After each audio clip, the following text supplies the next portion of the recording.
So, hi guys, we've been asked the question about the two-player starter set for Warmachine and how I would advance it to get it up to 25 points or expand it past the basic stuff you get in the box.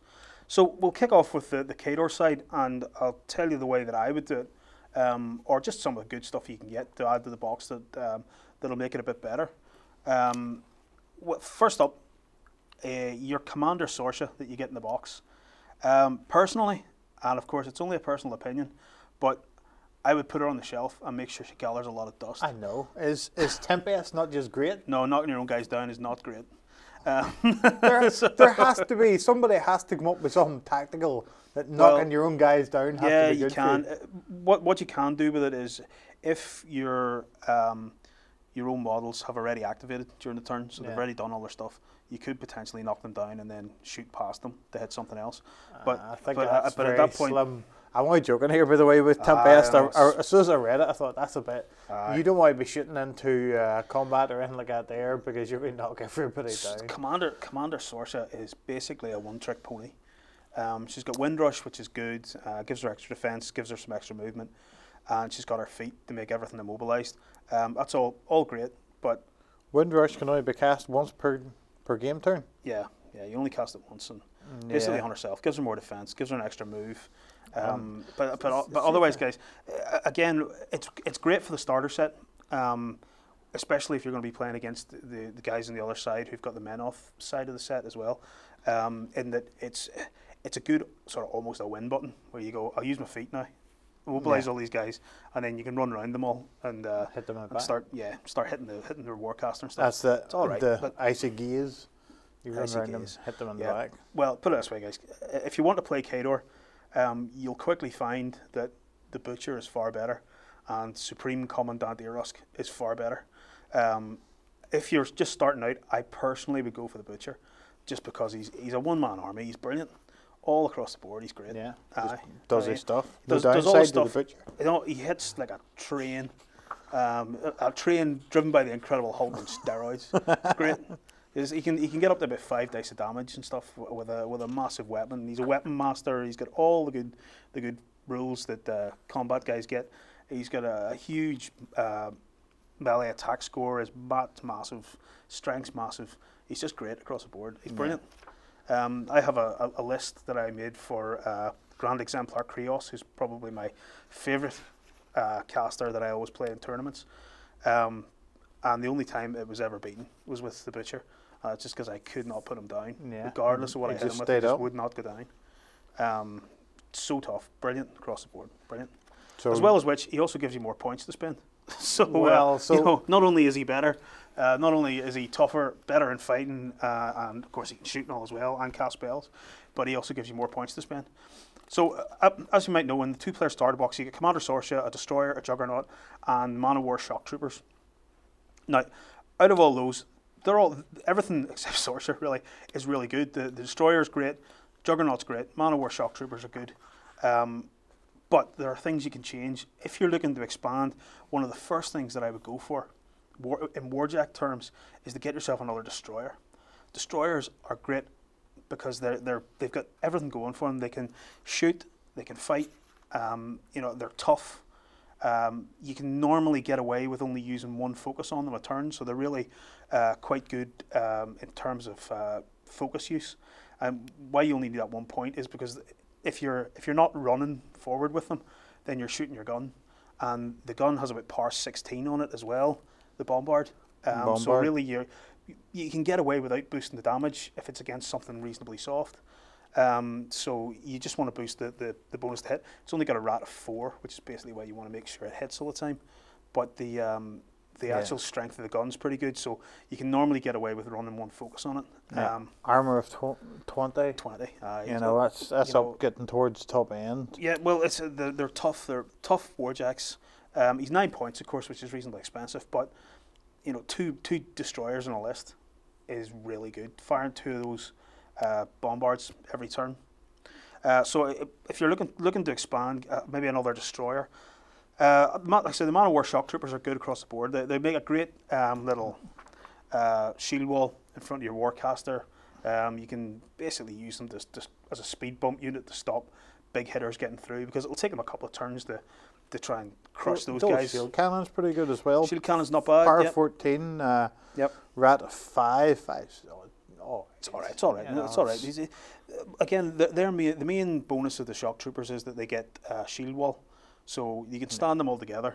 They get a bonus to their armor. I think +2 it is, which reach puts them up to as well. Reach, so they can head out to 2 inches. They're great. The only problem is, of course, once they're in shield wall, if I remember rightly, they can only sort of move really, so they can only march forward at their speed, so that it slows them down. But still, you're still, they're tough.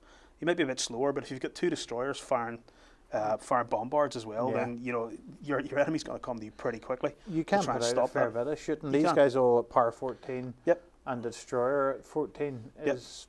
Yep. Again, they're not bad. The problem, of course, is that it's you can either do shield wall, if I remember, or you can do some other stuff. But I mean, basically, they're good. Make them form a shield wall.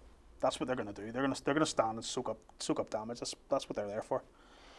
Other than that, the Khador side of the 2-player starter box comes out at 20 points once you take off Source's 5.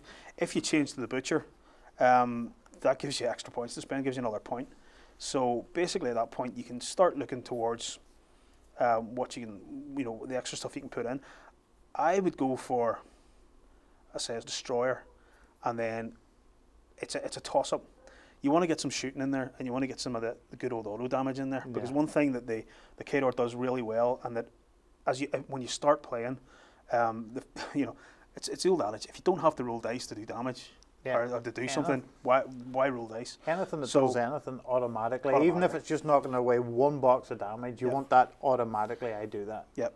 So if you're looking towards shooting, you're looking towards Khador, then you're looking at Widowmakers. Widowmakers for 4 points for a unit are probably one of the best sniping units about. They say 4 points, each one of them can shoot. They'll do 1 point of automatic damage, 1 box. If you hit a warjack, you can choose where that box goes.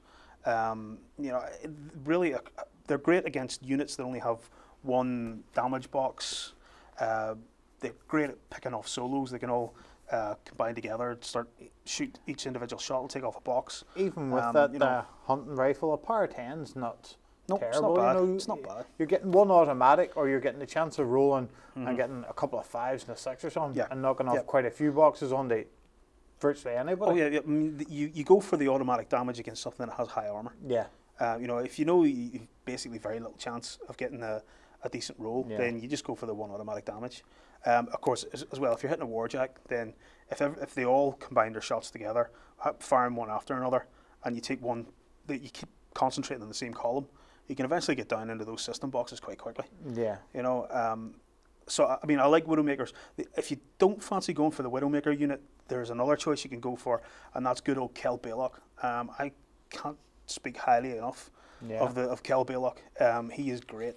He's a sniper who has a magical gun that fires 2 shots, and it's just across the board.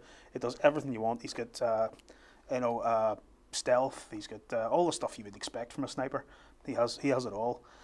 He's not very good in hand-to-hand combat, but then again, you would expect that. He's a sniper. So basically, he's going to do your shooting. He only costs 2 points, and at that point, you have another 2 points left where you can put in one of the Khador favorites, and that's a Manhunter. Of course, the Manhunter is basically a ludicrous barbarian guy with 2 axes who can hit again like a truck. But the Manhunter is a bit like a living missile, in that you make him hunt something. Usually, in small games, maybe a warcaster. In bigger games, perhaps a solo. They can even go in and take out units stuff as well, because with 2 attacks that are weapon master strikes as well. I mean, he can go in after heavy units and all. Yeah, he's great. Yes. He's not that tough. His armor isn't that high. It's good. But it's not that high. Yeah. Basically, he's a bit harder to hit than normal, but he's got stealth, and he's got all sorts of stuff across the board. He's great.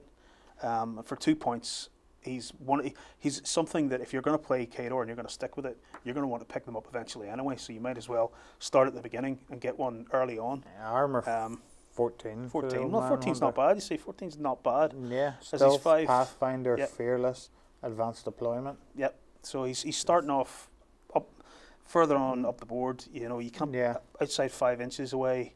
The ranged attacks miss him. You know, it's he's good. I mean, he's generally you're good. Paying 2 points for it is good. Yeah. I mean, he's not quite as good perhaps as some of the guys like the Paladin of the Order of the Wall, who for 2 points is, I think, ridiculously good. But he is the Manhunter is really good, and Kel Baylock as well is solid. As well as he's a mercenary, so you can slip him into some of your other lists as well if you decide to diversify and go beyond Khador. Of course, he doesn't work for Signar and like that, but then again, they've got plenty of shooting. They don't need him. So guys, there's a couple of ideas anyway that you can use to expand. I mean, I would certainly look at a destroyer, second destroyer, and then other than that, it's a few solos to mix into it. Maybe the rest of you have some ideas. If you do, drop some comments below, and I'm sure all the guys who are looking to pick up the 2-player starter set will have a read of them. We'll be back later with some more Warmachine stuff, but until then, remember to comment.